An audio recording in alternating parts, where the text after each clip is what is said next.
Bapak Ibu sidang jemaat yang terkasih dengan nama Tuhan Yesus Kristus,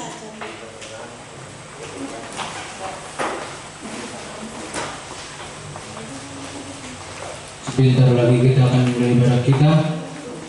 Bapak Ibu kami persilakan untuk memasuki ruang ibadah.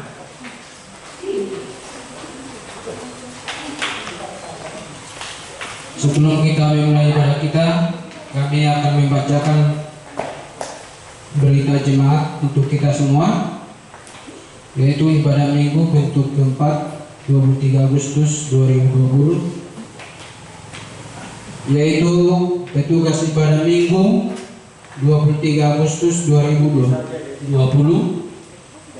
Liturgi bentuknya keempat, stola warna merah, pengkhotbah Pendeta Satriman Estaf, liturgos Penatua Kasmatupang, salam presbiter Penatua PMT Marpau, pengambil gambar Penatua Emmanuel, pembaca Alkitab Diakon Ramawanti, pengumpul persembahan Bapak Hadi Marpau, berita jemaat Penatua Kasmatupang, pemain musik Diakon Pedi Bode atau Bapak Gema Suprenov, song leader Pendeta Piklin SDA, operator Penatua Lemson, pengukur Subadan Penatua Agus Setiap Loko.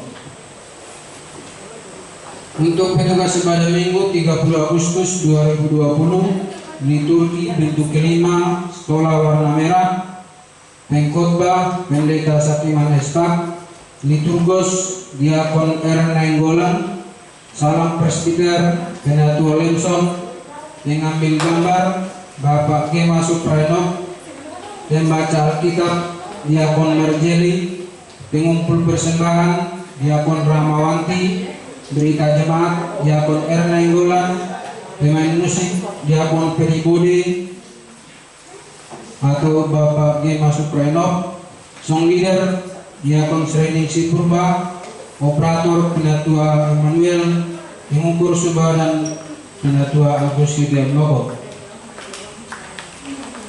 Disampaikan kepada Bapak Ibu sidang jemaat yang beribadah di gereja, wajib mengikuti protokol kesehatan pada era kebiasaan baru antara lain: satu periksa suhu tubuh, 2 wajib pakai masker, 3 wajib cuci tangan, 4 menjaga jarak lebih kurang 1,5 meter, 5 tidak berjabat tangan. Yang kedua, untuk kolekte disediakan amplop masing-masing untuk jemaat dan diletakkan di tempat duduk masing-masing. Setelah selesai ibadah, petugas akan mengambilnya. Untuk berita keuangan, penerimaan kas pelayanan gereja, yaitu tanggal 9 bulan 8 2020, saldo 20.664.000. Penerimaan ibadah minggu 16 Agustus 2020. Yang pertama, kolekte atau amplop 1.321.000. Yang kedua, PS pelayanan keluarga Devi Susanti 500.000. PS pelayanan keluarga PMT Marpau 500.000. Persepuluhan keluarga Ibu Anita Rihawati 900.000. PS pelayanan keluarga Leo Agus Santoso Lumban Gaul atas baptisan anaknya 300.000. Administrasi kartu baptisan Jocelyn Gloria Rotua Lumban Gaul 100.000. Jumlah penerimaan semuanya 3.621.000. Tanggal 16 bulan 8 2020, saldo kas tambah penerimaan 24.285.000. Lagu minggu ini, yang pertama Kidung Jemaat 21 ayat 1 sampai 2, Kidung Jemaat 42 ayat 1, PKJ 225 ayat 1A sampai 1B. Yang keempat Kidung Jemaat 281 ayat 1 sampai 2. Yang kelima PKJ 131 ayat 1 sampai 3 PKJ 4 ayat 1 sampai 2 LKP 228A.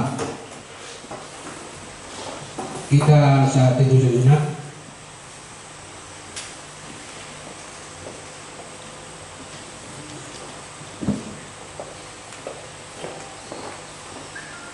Saat itu selesai.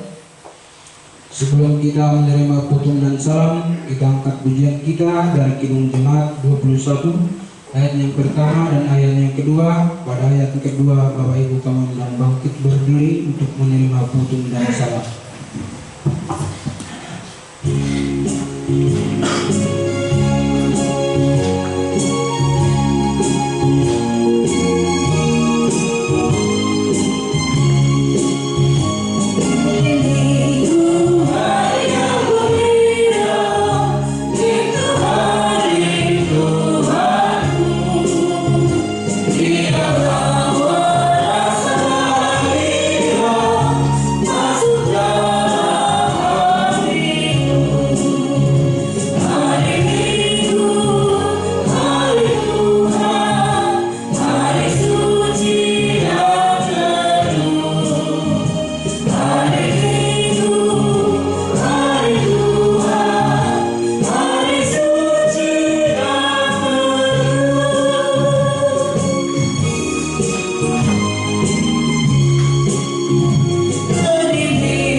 Pertolongan kita adalah dalam nama Tuhan yang menjadikan langit dan bumi.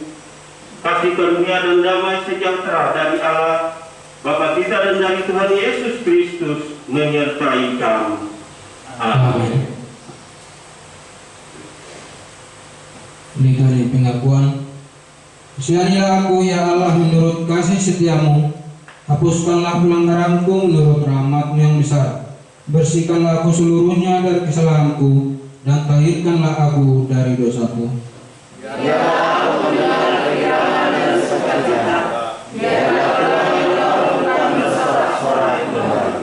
Menyanyi dari Kidung Jemaat nomor 42.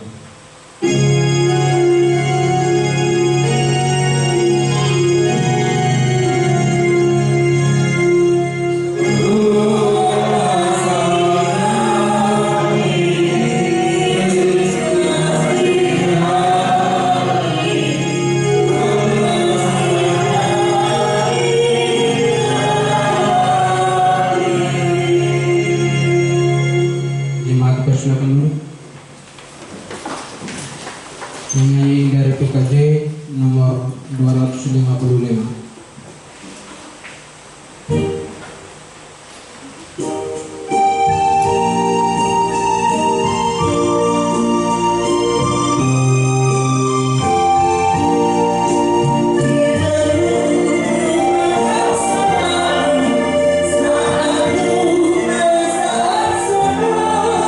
Jalan hidup yang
Kita akan mendengarkan pembacaan Alkitab.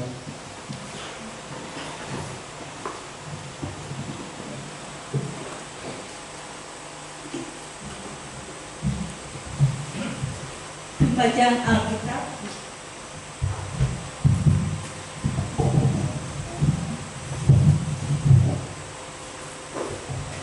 Pembacaan Alkitab untuk kita pada hari ini terambil dari Keluaran pasal 1 ayat yang ke-8 sampai Keluaran 2 ayat yang ke-10. Dengan perikop orang Israel ditindas di Mesir. Ayat yang ke-8. Kemudian bangkitlah seorang raja baru memerintah tanah Mesir yang tidak mengenal Yusuf. Berkatalah raja itu kepada rajanya, bangsa Israel itu sangat banyak dan lebih besar jumlahnya daripada kita. Marilah kita bertindak dengan bijaksana terhadap mereka, supaya mereka jangan bertambah banyak lagi, dan jika terjadi peperangan, jangan bersekutu nanti dengan musuh kita dan memerangi kita. Lalu pergilah dari negeri ini. Sebab itu pengawas-pengawas Rodi ditempatkan atas mereka untuk menindas mereka dengan kerja paksa. Mereka harus mendirikan bagi Firaun kota-kota pembekalan, yakni Pitom dan Ramses. Tetapi makin ditindas, makin bertambah banyak dan berkembang mereka, sehingga orang merasa takut kepada orang Israel itu. Lalu dengan kejam orang Mesir memaksa orang Israel bekerja dan memahitkan hidup mereka dengan pekerjaan yang berat, yaitu mengerjakan tanah liat dan batu bata dan berbagai-bagai pekerjaan di padang, yang segala pekerjaan yang dengan kejam dipaksakan orang Mesir kepada mereka itu. Raja Mesir juga memerintahkan kepada bidan-bidan yang menolong perempuan Ibrani, seorang bernama Sipra dan yang lain bernama Pua. Katanya, apabila kamu menolong perempuan Ibrani pada waktu bersalin, kamu harus memperhatikan waktu anak itu lahir. Jika anak laki-laki, kamu harus membunuhnya. Tetapi jika anak perempuan, bolehlah ia hidup. Tetapi bidan-bidan itu takut akan Allah dan tidak melakukan seperti yang dikatakan Raja Mesir kepada mereka, dan membiarkan bayi-bayi itu hidup. Lalu Raja Mesir memanggil bidan-bidan itu dan bertanya kepada mereka, mengapakah kamu berbuat demikian, membiarkan hidup bayi-bayi itu? Jawab bidan-bidan itu kepada Firaun, sebab perempuan Ibrani tidak sama dengan perempuan Mesir, melainkan mereka kuat. Sebelum bidan datang, mereka telah bersalin. Maka Allah berbuat baik kepada bidan-bidan itu. Bertambah banyaklah bangsa itu dan sangat berlipat ganda. Dan karena bidan-bidan itu takut akan Allah, maka ia membuat mereka berumah tangga. Lalu Firaun memberi perintah kepada seluruh rajanya, lemparkanlah segala anak laki-laki yang lahir bagi orang Israel, bagi orang Ibrani, ke dalam sungai Nil. Tetapi segala anak perempuan biarkanlah hidup. Selanjutnya, Keluaran 2. Musa lahir dan diselamatkan. Seorang anak laki-laki dari keluarga Lewi kawin dengan seorang perempuan Lewi, lalu mengandunglah ia dan melahirkan seorang anak laki-laki. Ketika dilihatnya bahwa anak itu cantik, disembunyikannya 3 bulan lamanya. Tetapi ia tidak dapat menyembunyikannya lebih lama lagi, sebab itu diambilnya sebuah peti pandan, dipakainya dengan gala-gala dan diletakkannya bayi itu di dalamnya, dan ditaruhnya peti itu di tengah-tengah Terbaraun di tepi sungai Nil. Kakaknya perempuan berdiri di tempat yang agak jauh untuk melihat apakah yang akan terjadi dengan dia. Maka datanglah putri Firaun untuk mandi di Sungai Nil. Sedang dayang-dayangnya berjalan-jalan di tepi Sungai Nil. Lalu dilihatnya olehnya peti yang di tengah-tengah terbaraung itu, maka disuruhnya hambanya perempuan untuk mengambilnya. Ketika dibukanya, dilihatnya bayi itu, dan tampaklah anak itu menangis, sehingga belas kasihanlah ia kepadanya, dan berkata, tentu ini bayi orang Ibrani. Lalu bertanyalah kakak anak itu kepada putri Firaun, akan kupanggilkah bagi tuan putri seorang inang penyusu dari perempuan Ibrani untuk menyusukan bayi itu bagi tuan putri? Sahut putri Firaun kepadanya, baiklah.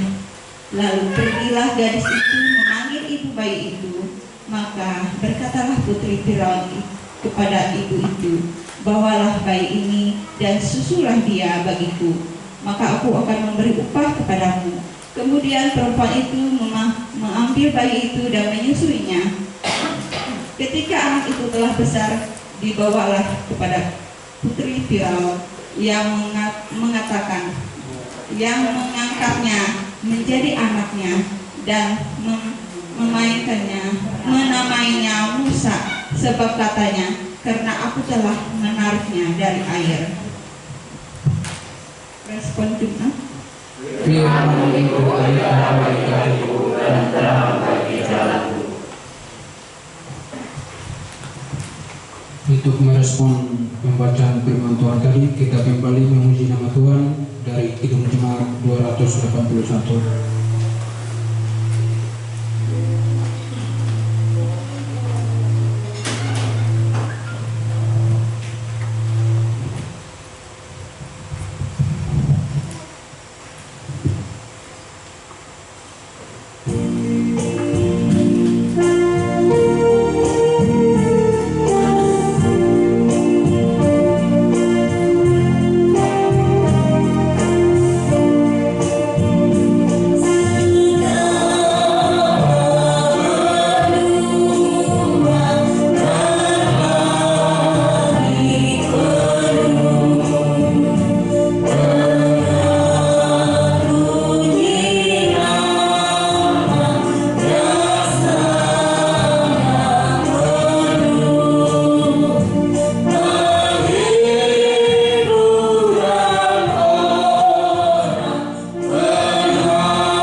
Kita akan mendengarkan pemberitaan firman Tuhan.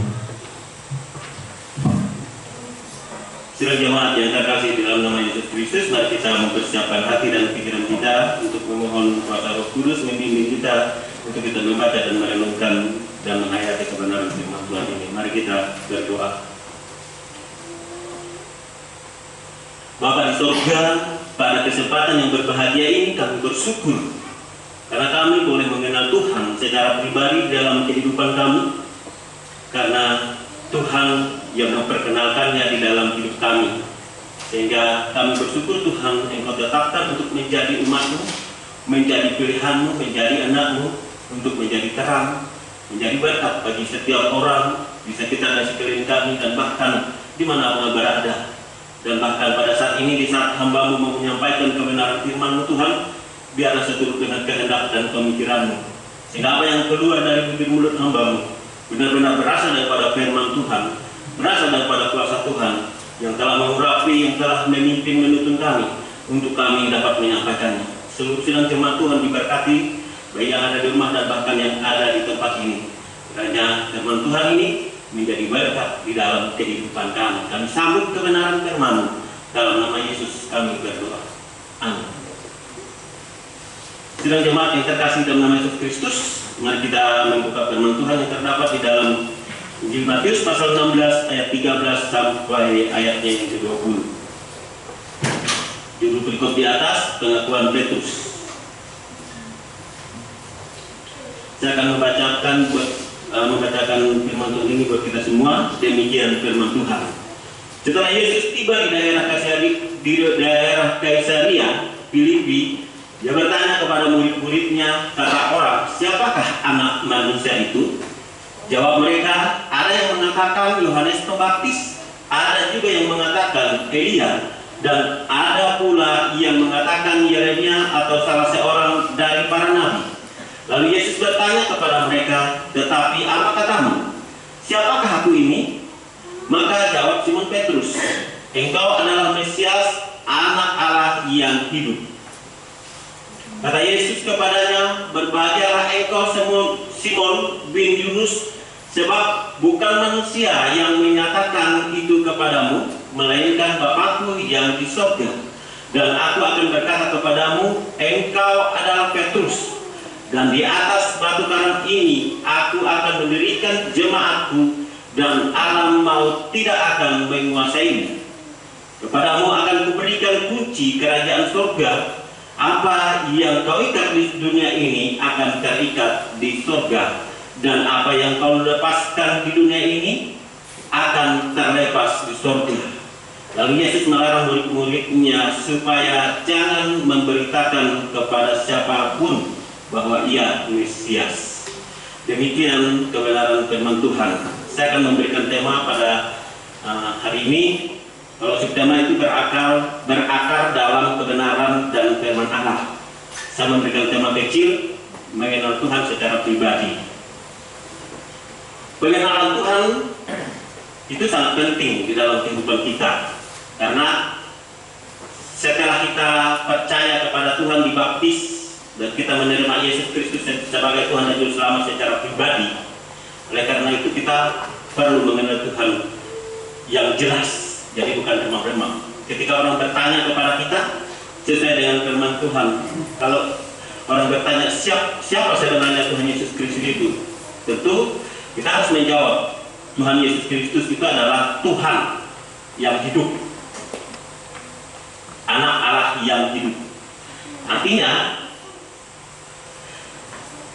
sebagaimana Petrus memberikan pernyataan yang jelas, engkau adalah Mesias, dikatakan seperti itu. Jadi kita harus tahu bahwa Tuhan adalah Mesias. Sama juga dalam kehidupan sesama kita sehari-hari. Mungkin Bapak Ibu saudara-saudara, saya sudah 4 tahun kurang lebih di tempat ini, mungkin belum ada yang mengenal saya. Kalau belum ada yang mengenal saya, itu keterlaluan. Paling tidak nama saya sudah tahu. Tapi biasanya nama saya sering berubah-ubah. Kadang-kadang orang mengenal saya Sakiman, kadang-kadang mengenal saya Sukiman. Nah itu belum jelas. Apalagi mungkin nomor HP saya itu sangat mudah. Kenapa saya memilih nomor HP sangat mudah? Itu saya pilih memang tidak berubah-ubah. Ada rumusnya. Ini maaf, bukan iklan. 0821 555, nah ini 5 3 kali. Nah, sehingga pada saat yang keduanya lagi 35. Jadi saya pikir semua orang mengingat hanya 630. Jadi apa namanya 0821 555 35 620. Tapi banyak yang belum tahu, apalagi mengenal lebih jauh. Dan tapi tidak perlulah. Yang jelas kita mengenal Tuhan kita itu yang penting. Karena ketika kita mengenal Tuhan kita, Yesus Kristus yang kita pegang pada saat ini, maka kita punya pegangan yang kuat. Karena kalau kita mengenal Tuhan simpang siur, kita selalu mengalami keraguan-keraguan. Jadi di sini Petrus bersama Tuhan Yesus, mereka kebersamaan dengan Tuhan Yesus, para murid-muridnya dalam pelayanan bersama-sama dengan muridnya mengenal Yesus selamanya. Kemudian dalam percakapannya, dalam mengajar, dalam kesehariannya, nggak mungkin kalau muridnya tidak tahu, keterlaluan kalau ada muridnya di antara muridnya yang tidak tahu. Tapi kalau Yesus bertanya, kata orang, tak saja kalau orang yang tidak menjadi murid Tuhan, atau dengan kata lain, kalau orang tidak mengikut Tuhan, atau kalau orang yang tidak percaya kepada Tuhan, tak saja orang mengatakan, kalau ada yang bertanya bahwa siapa sebenarnya Tuhan Yesus Kristus itu, pasti kalau menurut agama seberang kita, dia dianggapnya itu nabi yang ke-25, urutan yang ke-25. Kemudian mungkin kalau orang-orang yang animisme begitu, itu sama aja Tuhan, sama kok kita, Tuhan kita yang sama. Jadi kebanyakan kadang-kadang terjebak dengan pendapat-pendapat orang yang tidak percaya kepada Tuhan, sehingga kadang-kadang kita juga mengatakan yang sama kok Tuhan pencipta langit dan bumi. Tidak ada sama. Jangan kita bersama-samakan. Mana bisa sama penunggu gunung-gunung, misalnya kuasa-kuasa Gaib, lalu samakan dengan Tuhan yang sebagai pencipta. Bukan hanya sebagai pencipta, dia berkuasa untuk menguasai bumi, menciptakan bumi, dan bahkan memberikan dirinya untuk menyelamatkan manusia dari dosa, sehingga dia dikatakan juru selamat. Jadi kadang-kadang orang Kristen terjebak dengan pendapat kata sama Tuhan kita. Saya sangat alergi mendengar kalau dibilang sama Tuhan kita. Kalau yang di luar dari kekristenan, apalagi kalau orang yang animisme atau orang-orang yang agama kata yang bukan dari, pokoknya di luar dari kekristenan, entah itu Katolik, Protestan, entah itu orang Pentakosta dan sebagainya. Kalau di luar itu, ini yang kadang-kadang terjebak dalam tuduh. Dan oleh karena itu memang Yesus menekankan kepada muridnya supaya murid-muridnya dikatakan seperti itu. Setelah Yesus mengatakan bahwa engkau adalah Mesias, anak Allah yang hidup, dikatakan selanjutnya bahwa yang pertama, jemaat Tuhan sangat merespon pengakuan Tuhan, sangat merespon pengakuan Petrus ini di dalam ayat yang ke-18. Dan aku berkata kepadamu, engkau adalah Petrus, dan di atas batu karang ini aku akan mendirikan jemaatku, dan alam maut tidak akan menguasainya. Jemaat Tuhan yang terkasih dalam nama Yesus Kristus, ini pernyataan Tuhan yang sebagai suatu penegasan, memberikan respon kepada muridnya, oleh karena jawabannya sangat tepat. Sehingga perlu kita pahami siapa sebenarnya yang dikatakan batu karang. Yang dikatakan batu karang itu adalah Tuhan itu sendiri sebenarnya. Tapi di sini kenapa dilontarkan, dan bahkan di sini dikatakan kalau kita melihat seolah-olah sebagaimana di dalam bahasa Yunani, misalnya Petrus itu yang disebut dengan Petros artinya sebuah batu kecil kemudian menjadi batu besar sehingga dia menjadi Petra. Nah, artinya batu besar ini kalau boleh kita tafsirkan, bukan sekedar besar, tapi melebihi daripada batu-batu yang lain. Itu digambarkan seperti itu, batu karang. Artinya, kalau kita berbicara tentang batu di seluruh dunia yang disebut dengan batu monolit yang terbesar di dunia, salah satunya ada di Indonesia, kemudian di Afrika, itu kurang lebih 2.500 km dari permukaan tanah. Itu yang di Afrika. Kemudian kalau yang di Kalimantan, kalau saya bertanya, mungkin Bapak Ibu, saudara-saudara sudah tahu kalau yang di Kalimantan itu batu yang terkenal, batu yang sangat besar itu di Kalimantan mana? Di Kalimantan Barat, di Sintang. Itu yang disebut dengan batu monolit, batu kelon, Bukit Kelon. Nah, walaupun saya belum pernah mendaki di situ karena memang saya sangat takut, karena memang sangat tinggi, kurang lebih 900 km dari permukaan tanah, dan juga batu itu sangat unik, persis kayak gunung, tapi ada tumbuh-tumbuhan, juga pohon-pohonan dan lain sebagainya. Jadi kalau dari permukaan itu kurang lebih 1 jam sampai 6 jam jalan kaki untuk menuju ke paling atas. Itu di Kabupaten Sintang, 20 km dari Sintang. Jadi kalau dari Sintang itu yang sudah pernah ke Sintang, pergi ke Pesibok, sekarang kalau dilihat di YouTube itu pasti tahu. Nah, jadi lebih daripada itu yang dimaksudkan oleh Tuhan Yesus. Dan batu-batu yang besar itu selalu mempunyai legenda. Kalau yang di Sintang itu mempunyai legenda yang dimana orang percaya, orang Kalimantan Barat percaya bahwa di batu kelon itu adalah seorang bujang baji katanya. Dia mau melamar atau mau menginginkan seorang darah kayangan, atau boleh dikatakan darah yang paling cantik turun dari surga. Tapi dua darah ini meledek dia, mana bisa mampu. Akhirnya dia jatuh, kemudian batu itu terletak di antara Sungai Malawi dengan Sungai Kapuas, terbentang dan tertutup. Sampai sekarang antara Sungai Malawi dan Sungai Kapuas itu kalau saya melihat memang terpisah, tertolak belakang begitu. Jadi nggak menyatu. Nah, itulah dipercayai, legenda-legenda yang dipercayai. Tetapi sebenarnya itu adalah salah. Kalau kita melihat dari sisi Alkitab, bahwa sang penguasa membuat batu skala yang besar itu bukan dongeng-dongeng, bukan seperti dikatakan bujang lagi dan lain sebagainya, raja apa dan sebagainya. Di Alkitab itu adalah Tuhan itu sendiri yang mengatakan. Karena di sini kita melihat jelas di situ dikatakan bahwa coba kita melihat di dalam ayat firman Tuhan itu tadi.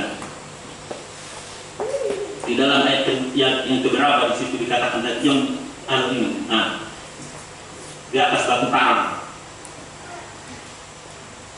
Coba berbahagialah engkau Simon Yunus.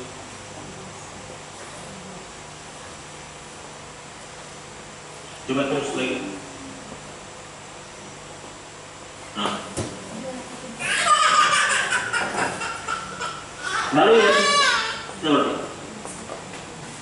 Lalu dia itu bertanya kepada mereka, apa katamu, siapakah aku ini? Maka jawab Simon Petrus, engkau adalah Mesias, anak Allah yang hidup. Terus, nah di sini jelas, berbahagialah Simon bin Yunus, sebab bukan manusia yang mengatakannya kepadamu, melainkan Bapakku yang di surga. Dan aku pun berkata kepadamu, engkau adalah Petrus, di atas batu karang ini aku akan mendirikan jemaatku, dan alam maut tidak akan menguasainya. Di sini antara batu karang dan jemaatku ini menunjukkan ketuhanan, keilahian Tuhan sendiri yang mendirikan jemaat Tuhan. Nah, maka hari ini kita mau belajar yang pertama, Yesus sendiri itu adalah menjadi batu karang yang utama dan terutama. Dari sisi gereja, bahwa Petrus itu mengatakan bahwa Yesus adalah batu yang hidup. Jadi Yesus itu adalah yang sebenarnya menjadi batu yang hidup dan menjadi batu penjuru yang sangat mahal, kemudian telah dibuang oleh tukang-tukang bangunan, sebagaimana dalam 1 Petrus pasal 2 ayatnya yang keempat, kelima, keenam, dan ketujuh. Saya akan bacakan 1 Petrus pasal 2 ayat yang keempat. 1 Petrus pasal 2 ayat yang keempat sampai dengan ayat yang ketujuh, demikian firman Tuhan.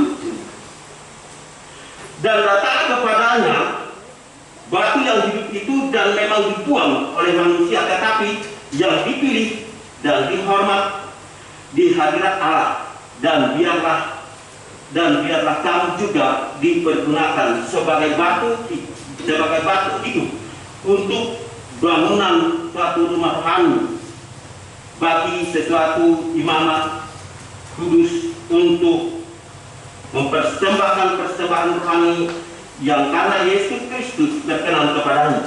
Sebab ada tertulis dalam kitab suci, sesungguhnya aku meletakkan di Sion sebuah batu yang terpilih, sebuah batu penjuru yang mahal, dan siapa yang percaya kepadanya tidak akan dipermalukan. Ayat yang terakhir, yang ke-7. Dengan itu, bagi kamu yang percaya, ia mahal, tetapi bagi mereka yang tidak percaya, batu yang telah dijual oleh tukang-tukang bangunan telah menjadi batu penjuru. Nah, artinya sedang jemaat yang terkasih dalam nama Yesus Kristus, jelas kalau dari sisi Yesus Kristus, dari sisi ketuhanan Yesus Kristus, dia sendiri adalah menjadi batu penjuru. Kemudian bagi gereja, fungsi bagi gereja, dia adalah pendiri gereja, sehingga gereja Tuhan, siapa yang dimaksud gereja Tuhan? Bukan kita melihat gereja yang secara fisik ini. Gereja Tuhan adalah yang secara rohani. Kita ini adalah menjadi gereja Tuhan. Sekalipun banyak tantangan, cobaan-cobaan yang datang kepada gereja Tuhan, tetapi Tuhan sudah mengklaim dia mendirikan di atas suatu karang yang teguh. Kita akan dikokohkan, kita akan dikuatkan, sehingga kita yang percaya kepada Tuhan selalu mendapat kekuatan. Sekalipun banyak tantangan yang dihadapi, kita tetap selalu kuat. Dan sampai hari ini, dan semenjak 2000 tahun yang lalu, gereja Tuhan diteguhkan. Artinya semenjak Tuhan Yesus disalibkan, menandakan darah dan bulu Yesus itu sebagai suatu kekuatan keselamatan bagi kita, untuk kita mendapatkan kekuatan yang terus-menerus di dalam Tuhan. Sehingga persoalan apapun yang kita hadapi, kita tetap kuat karena kita dibangun di atas firman Tuhan, atau dibangun di atas itu Tuhan sendiri yang sebagai batu karang yang teguh, yang kuat, yang kokoh, yang tidak mudah tergoyahkan. Kita dapat bayangkan kalau seandainya bangunan, juga Tuhan Yesus memberikan perumpamaan bangunan di atas batu dan bangunan di pasir. Yang lebih kuat adalah yang di atas batu. Nah, oleh karena itu, sebagai gereja Tuhan, diperkenakan umat Allah dalam persekutuan orang yang percaya ditebus oleh kematian Kristus. Gereja merupakan umat pengembara yang tidak menjadi milik dunia ini lagi. Ibrani pasal 13 ayat yang ke-12 sampai 14. Yang berfungsi pertamanya ialah bertahan sampai suatu masyarakat yang mempunyai hubungan pribadi yang hidup dengan Allah. Kemudian seterusnya, gereja adalah umat Allah yang terpanggil keluar dari dunia dan memasuki kerajaan Allah. Kemudian yang selanjutnya, gereja adalah tubuh Kristus. Gambaran ini menunjukkan bahwa tidak ada gereja yang sejati yang dapat hidup terlepas atau yang di luar Kristus. Tidak ada gereja kalau dia membentuk persekutuan di luar Kristus. Ini hubungan hal yang sangat vital di dalam anggotanya dengan Kristus. Karena kepala gereja adalah Kristus itu sendiri. Gereja merupakan suatu pasukan yang terlibat dalam pertempuran rohani, yang bertempur dengan pedang dan kuasa Roh Kudus, sehingga gereja terlibat dalam pergumulan rohani melawan iblis kuasa dosa.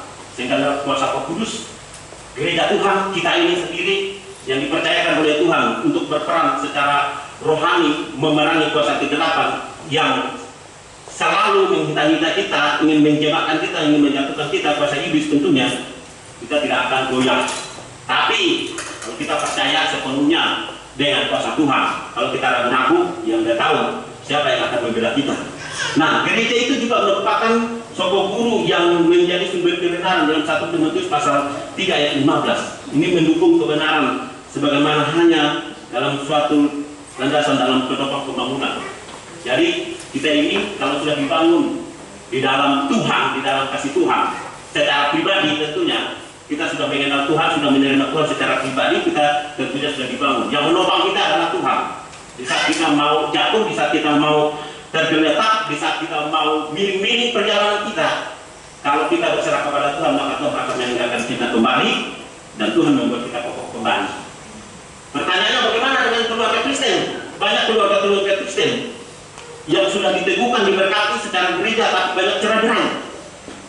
Ya mungkin dia hanya secara simbolis dia datang ke gereja untuk mau diberkati, tetapi dalam kehidupan keseharian dia tidak menyatakan pernikahannya itu berdasarkan kekuatan Kristus yang mendasari dalam kehidupan keluarganya, sehingga keluarga Kristen itu terombak-ambing. Dan bahkan kerap kali kita mendengar, saya sangat sedih mendengar keluarga Kristen yang menjadi cerai-berai.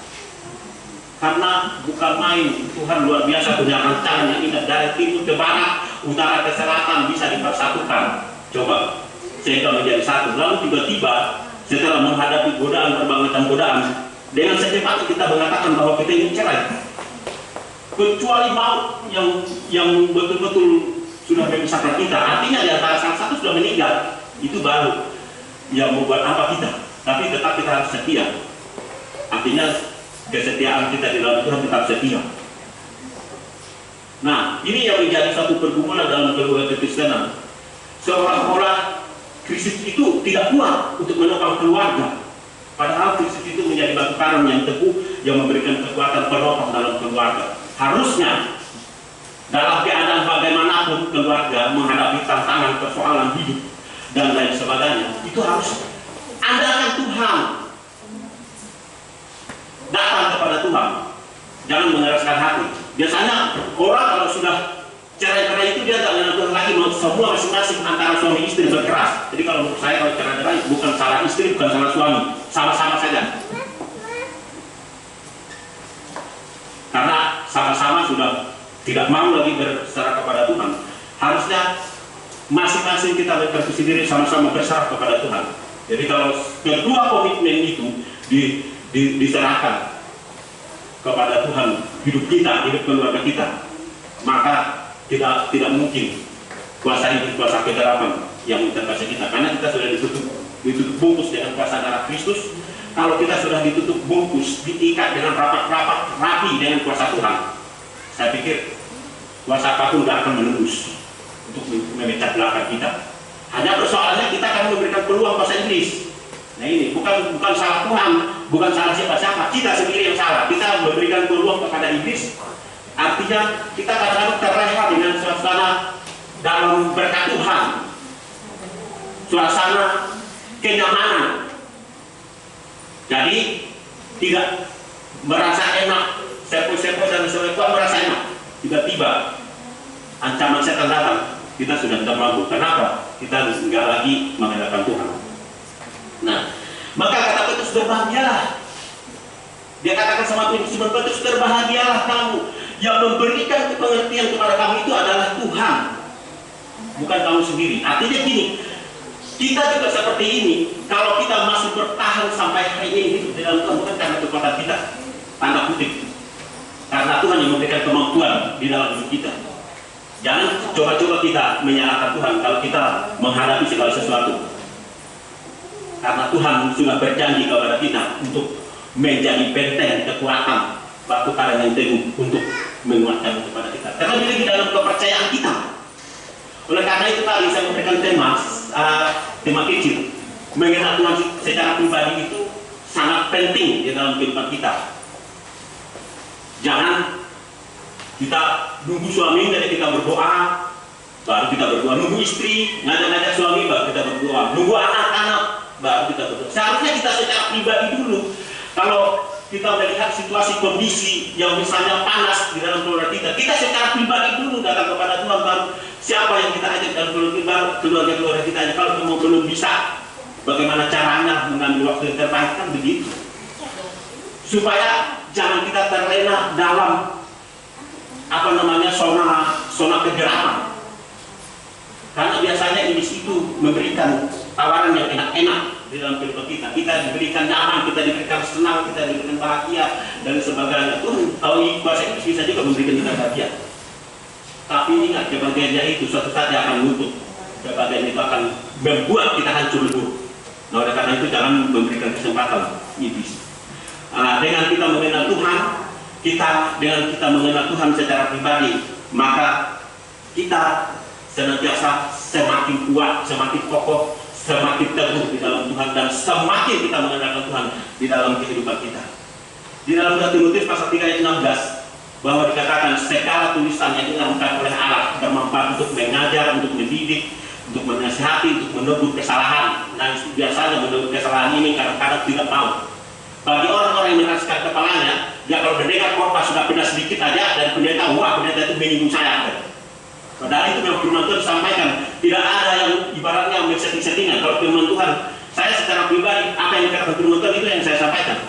Nggak mau saya ibaratnya berspekulasi.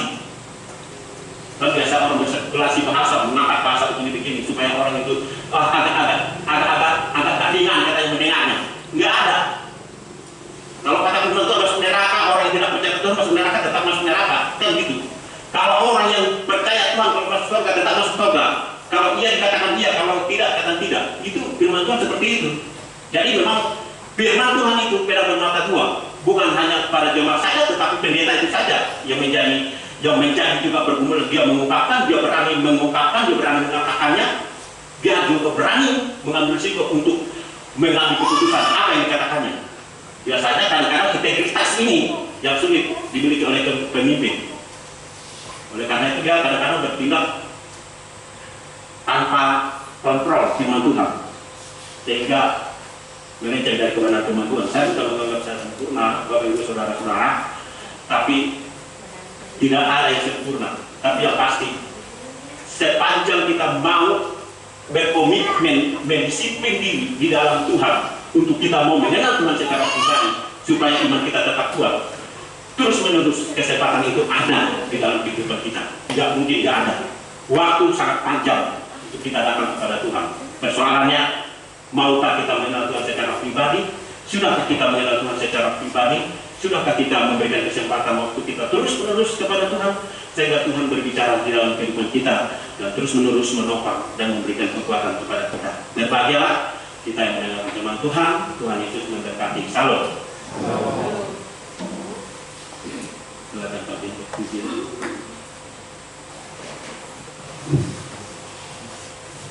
Untuk merespon firman Tuhan tadi, kita kembali mengangkat pujian kita dari PKJ nomor 131.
sesuai dengan firman Tuhan, sesuai dengan pujian yang kami sudah naikkan kepada Tuhan, bahwa kami sangat yakin Tuhan yang menuntun langkah kehidupan kami, sehingga ketika kami mau berjalan menurut sesuai dengan tuntunan dan langkah Tuhan yang menyertai langkah-langkah kami, maka kami akan dibukakan jalan untuk kami.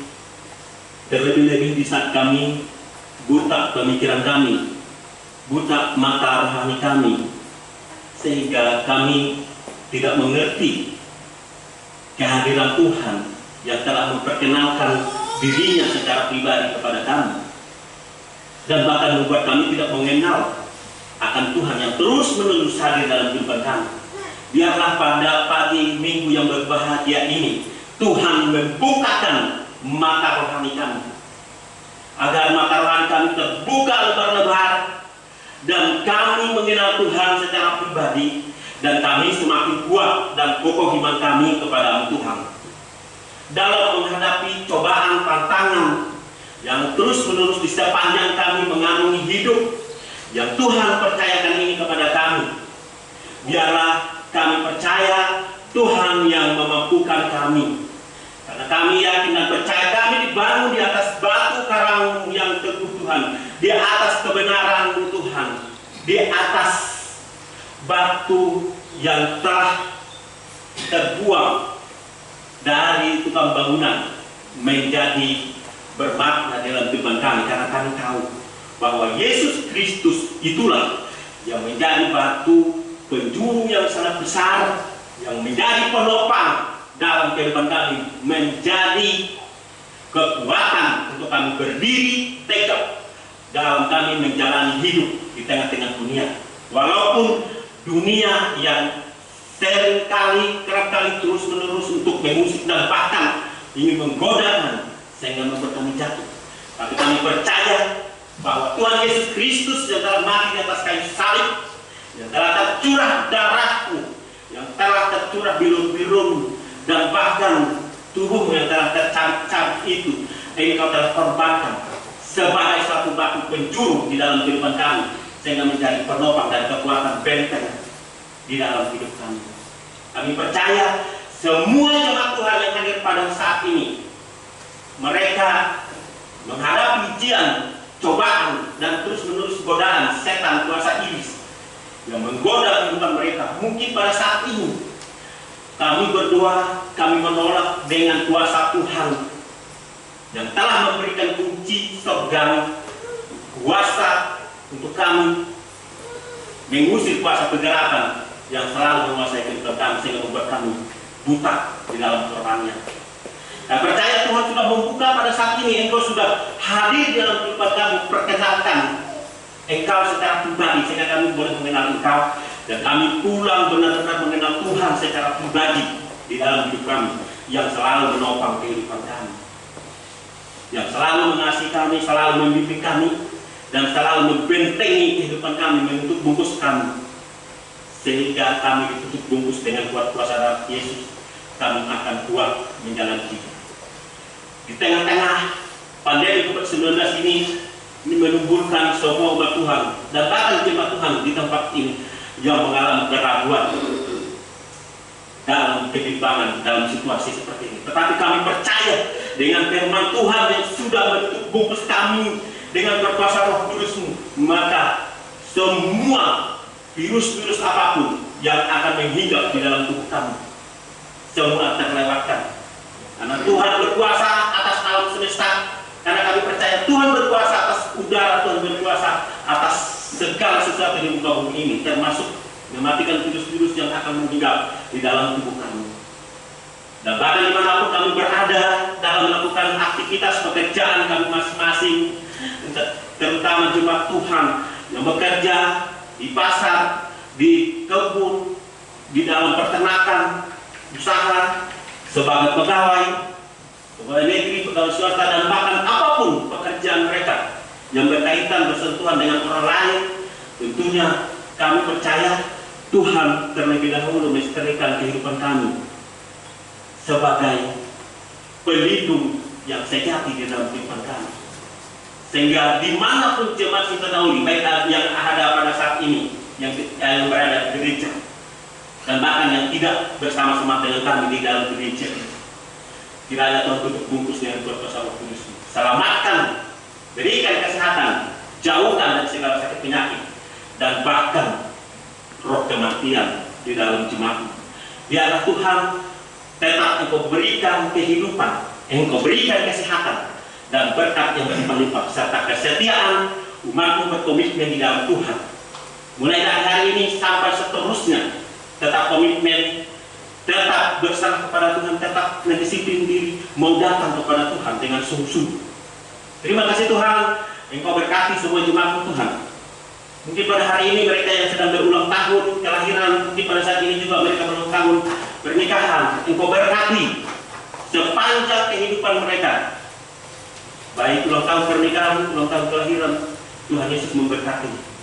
Terus berikan kesetiaan iman mereka, bersandar, beriman, berakar, bertumbuh dalam kebenaran dan firman Allah, sehingga dengan demikian semakin teguh iman mereka.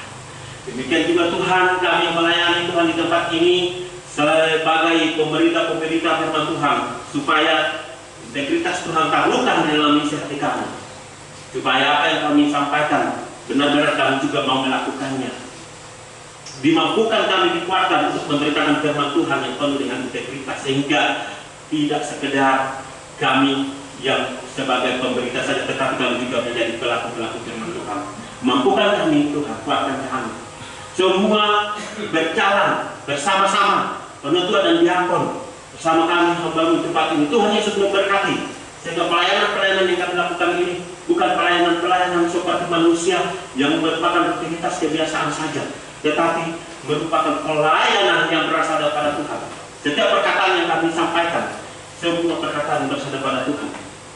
Tuhan Yesus berkati firman yang sudah ditaburkan pada hari ini. Demikian juga Tuhan yang berdoa menyerahkan seluruh sidang jemaat Tuhan yang mengalami sakit penyakit, baik yang ada di rumah dan bahkan yang ada di tempat ini. Tuhan jamah dan sembuhkan mereka, lawat pulihkan mereka, dan biar Tuhan tetap selalu menguatkan mereka dalam pemulihan mereka. Demikian juga Tuhan yang mengalami pergumulan berat di dalam keluarga mereka, mungkin sedang di ambang pintu perceraian, mungkin di ambang pintu permasalahan yang sangat berat yang mereka tidak mampu menghadapinya, tekanan ekonomi, sosial, tekanan segala macam bentuk tekanan. Pada saat ini Tuhan, Engkau berikan kelegaan, Engkau melihat sebagaimana Engkau sudah berfirman, setiap orang yang letih lesu dan yang beban berat datang kepada Tuhan, maka Tuhan akan memberikan selalu kelegaan. Janji-Mu Tuhan, iya dan amin dalam kehidupan kami. Apa yang senantiasa kami alami, kami bukan sendirian. Tuhan selalu memberikan kelegaan di dalam kehidupan jemaat Tuhan, kehidupan kami semua, sehingga ketika dari pulang membawa berkat yang luar biasa yang berasal daripada Tuhan. Terima kasih Bapa dalam kerajaan surga. Kami juga berdoa buat bangsa dan negara kami yang tercinta ini Tuhan, di mana baru kemarin Tuhan kebakaran di kantor kejaksaan, itu menambah suatu problem yang baru dalam kantor kejaksaan, dan bahkan juga permasalahan bangsa kami yang tidak mampu kami atasi, khususnya dalam suasana pandemi COVID-19 ini. Kami berdoa supaya Engkau berikan hikmat kepada setiap anak bangsa yang dipercayakan sebagai dokter, sebagai tim kesehatan, untuk menemukan obat-obat, baik obat vaksin COVID-19 dan bahkan obat-obat pencegah dan bahkan mematikan virus COVID-19. Berdoa supaya Tuhan yang senantiasa memakai anak bangsa ini dimanapun mereka untuk melakukan penelitian, Engkau berkati sehingga penelitian itu betul-betul penelitian yang valid, yang bisa dipertanggungjawabkan, dan bahkan membawa kontribusi, membawa senantiasa faedah di dalam kesehatan setiap orang-orang yang diobati melalui obat-obat yang diedarkan dan bahkan yang akan dijual. Dan berdoa Tuhan, biarlah Tuhan yang memakai setiap anak-anak-Mu Tuhan untuk melakukan penelitian ini. Engkau juga memberkati bangsa dan negara kami Tuhan untuk melaksanakan pesta demokrasi di seluruh daerah. Dan berdoa Tuhan, biarlah Tuhan memberkati baik dari tingkat pusat sampai ke daerah-daerah, supaya pemilihan-pemilihan ini boleh berjalan dengan sesuai dengan kehendak Tuhan. Setiap orang-orang yang mau melakukan hal-hal yang sifatnya memecah belahkan bangsa kami berdoa supaya Tuhan singkirkan. Biarlah Tuhan tetap satu, kesatuan yang tercipta terwujud, kedamaian, kesejahteraan, kemakmuran, keadilan secara menyeluruh di negeri kami ini. Itu yang kami rindukan kepada Tuhan, sehingga kami boleh merasakan betapa Tuhan luar biasa. Dan terlebih Tuhan dan berdoa buat seluruh gereja-gereja Tuhan yang pada saat ini mungkin masih suasana pandemi COVID-19 yang masih belum dibuka gereja untuk beribadah secara fisik, dan bahkan juga yang sudah terbuka seperti kami di tempat ini. Tuhan memberkati supaya dijauhkan klaster-klaster baru sehingga tetap terus berjalan dengan lancar. Setiap hamba Tuhan yang kau pakai, yang kau lindungi, kau berkati supaya hamba-hamba Tuhan tetap memberitakan firman Tuhan sesuai dengan kebenaran firman. Berikan semangat kesehatan, berkati dengan berlimpah mereka, baik mereka yang memberitakan firman Tuhan yang ada di pedesaan, yang ada di pedalaman, dan bahkan yang ada di kota-kota. Tuhan Yesus berkati. Dan secara khusus kami berdoa buat setiap hamba Tuhan di gereja Kalimantan Evangelis, Teritika Senode Pendeta, Ketua Resort, dan bahkan pendeta-pendeta jemaat penginjil, guru agama, dan bahkan semua para Tuhan dan diakon di seluruh gereja Kalimantan Evangelis, supaya Tuhan tetap memberikan kesehatan dan kekuatan kepada mereka dalam melayani Tuhan, sehingga dalam suasana kondisi apapun Tuhan tetap diberikan hikmat untuk mengambil keputusan, berjalan pelayanan sesuai dengan kehendak dan rencana Tuhan, di dalam nama kuasa Tuhan Yesus Kristus sebagai Tuhan dan Juru Selamat kami yang telah meneguhkan dan menguatkan kami untuk mengajar kami berdoa. Bapa kami di surga, dikuduskanlah nama-Mu, datanglah kerajaan, jadilah kehendak-Mu. Oleh kami pada hari ini, dan ampunilah dosa-dosa kami, kami juga mengampuni dosa kami, dan jangan membawa kami ke dalam perbuatan, tetapi lepaskan kami dari dosa. Kami boleh percaya kuasa dan kemuliaan sampai amin.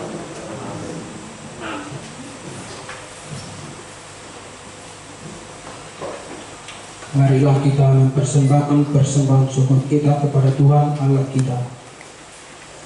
Dalam segala sesuatu telah memberikan contoh kepada kami, bahwa dengan bekerja demikian kita harus membantu orang-orang yang lemah dan harus mengingat perkataan Tuhan Yesus, sebab Dia sendiri telah mengatakan, adalah lebih berbahagia memberi daripada menerima. Sebelum kita mengumpulkan persembahan kita, mari kita berdoa.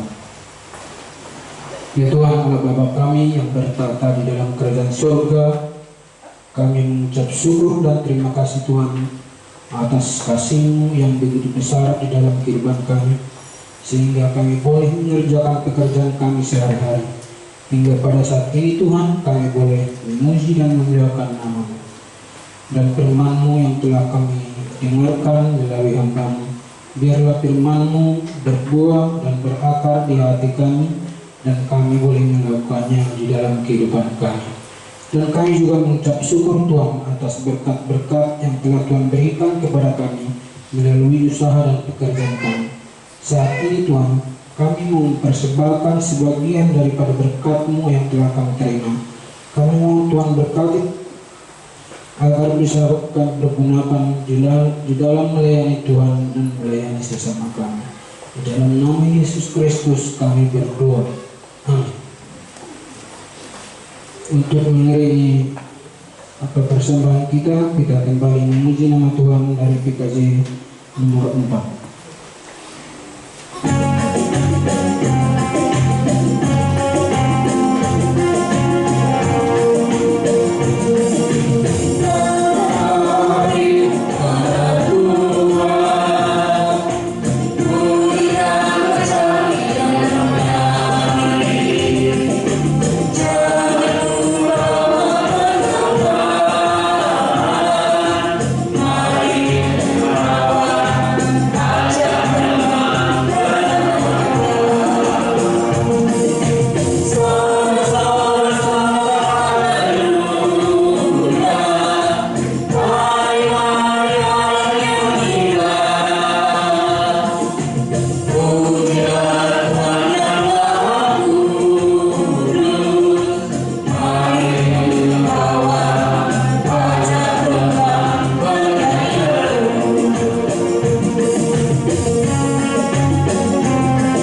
Marilah kita berdiri bersama-sama dengan sekalian orang percaya dari segala masa dan tempat mengikrarkan pengakuan iman Kristen kita demikian.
Marilah kita bekerja sebagaimana Yesus telah bekerja dan mengasihi jemaat.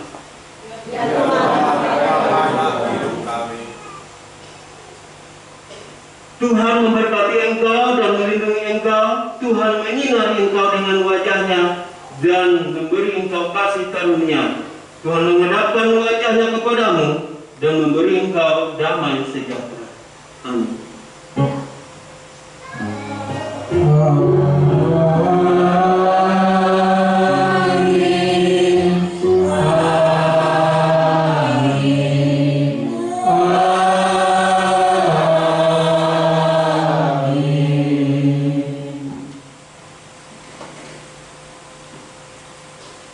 Ibadah kita telah selesai.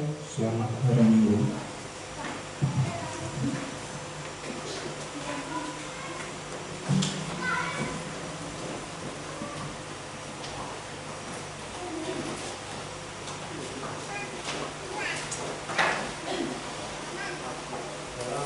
Selamat hari Minggu.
Itu mana? Musik